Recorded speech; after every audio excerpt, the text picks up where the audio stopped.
আসসালামু আলাইকুম ওরহমতুল্লাহি বারাকাতুহু। কাছে দূরে দেশে বিদেশে অবস্থানরত সমস্ত বাংলাদেশের ভাই বোনদের উদ্দেশ্যে দু একটি কথা বলার জন্য উপস্থিত হয়েছি। তা হলো, মাহে রমাদান আজই শুরু হয়ে যাবে ইনশাআল্লাহ। আল্লাহ পাক রমজান মাস সকলের জন্য বরকতময় বানিয়ে দিন, এই দোয়া করি।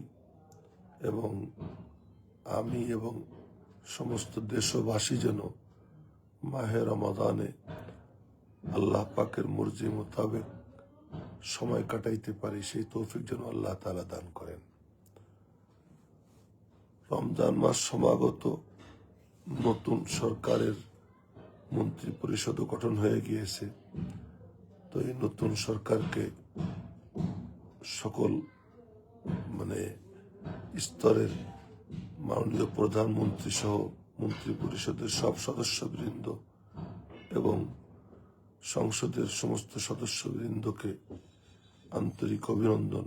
আল্লাহ পাক যেন তাদেরকে দেশ জাতির কল্যাণে এবং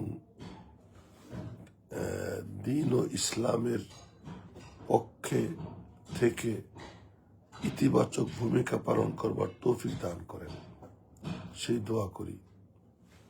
বিশেষ করে বর্তমান সরকারের যিনি প্রধানমন্ত্রী, তার বেশ কিছু কথা খুবই ইতিবাচক মনে হয়েছে। যেমন তিনি বলেছেন যে বিজয়ের আনন্দ পরাজিত যে তাকে সঙ্গে নেওয়া ছাড়া পরিপূর্ণতা পাবে না।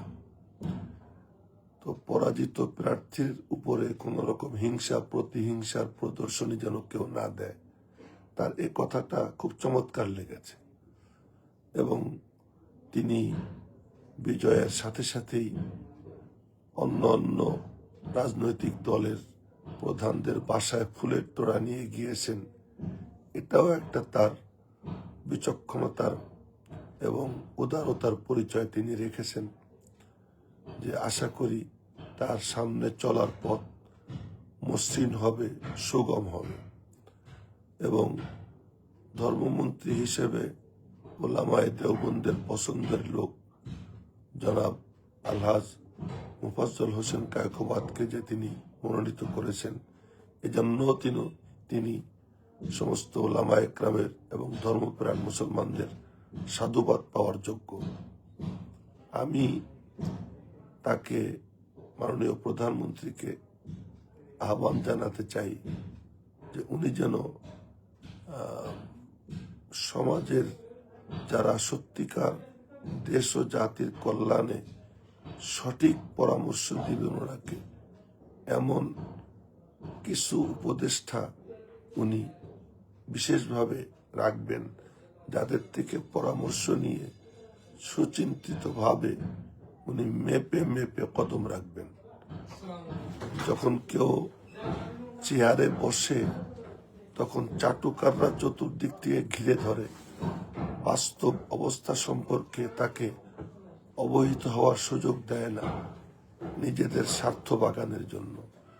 সেজন্য আমি আশা করব যে তিনি ওই সমস্ত চাটুকারদের থেকে দূরে থেকে যারা সত্যিকার দেশপ্রেমী এবং দেশ ও জাতির কল্যাণকামী, এমন যারা, তাদেরকে উনি বিশেষভাবে তাদের থেকে পরামর্শ নিয়ে দেশ জাতিকে পরিচালনা করবেন।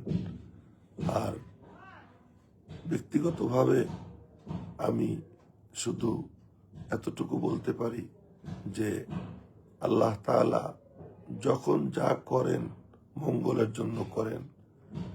তো ওনাদের এই বিজয় আল্লাহ পাকই দিয়েছেন এবং এই বিজয়কে ওনারা আল্লাহ পাকের দেওয়া এই নিয়ামত এর শুকর আদায় করে যদি যথাযথ ইনসাফ ভিত্তিক পদক্ষেপ নেন। উনি আর একটা কথা বলেছেন যে মদিনার সনদ অনুযায়ী আমি দেশ পরিচালনা করব। তো মদিনা মুনাব্বরার সনদের বড় একটা দিক হলো যে নবীজি যারা পরাজিত তাদেরকে বলেছিলেন ইযহাবু ফাআনতুমুত-তুলাকা, যাও তোমরা সব আজ মুক্ত। তো তিনিও নবীজির ওই আদর্শে উজ্জীবিত হয়ে তিনিও পদক্ষেপ নেবেন, এই আশাবাদ ব্যক্ত করি। আমরা জানি যে খ্রিস্টানদের রেখে যাওয়া যে সংবিধান, সেই সংবিধানের কিছু বাধ্যবাধকতা ওনার আছে। তো আশা করব যে উনি অত্যন্ত ভেবে চিন্তে এবং বিজ্ঞজনের পরামর্শ নিয়ে ওই সংবিধানে ইসলাম ও দ্বীনের সাথে অসঙ্গতিপূর্ণ যে বিষয়গুলো, সেগুলো কিভাবে এড়িয়ে চলা যায় এবং সেগুলো কিভাবে সংশোধন করা যায় সেদিকে উনি দৃষ্টি দিবেন, এই আশা করি। এবং মাননীয় প্রধানমন্ত্রী সহ পুরো মন্ত্রী পরিষদকে আবার শুভকামনা জানাই এবং তাদের দেশ পরিচালনায় যেন আল্লাহ তাআলা তাদেরকে সহযোগিতা করেন, আল্লাহ তাআলা সাহায্য করেন এবং আল্লাহ পাক তাদের চলার পথ মসৃণ করে দেন, এই দোয়া করি। দেশি বিদেশি সব ষড়যন্ত্র থেকে যেন আল্লাহ পাক তাদেরকে রক্ষা করেন, এই দোয়াও করতেছি।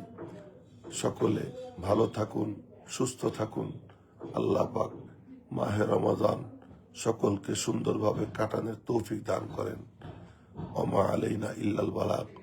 আসসালামু আলাইকুম ওয়া রাহমাতুল্লাহি ওয়া বারাকাতুহু।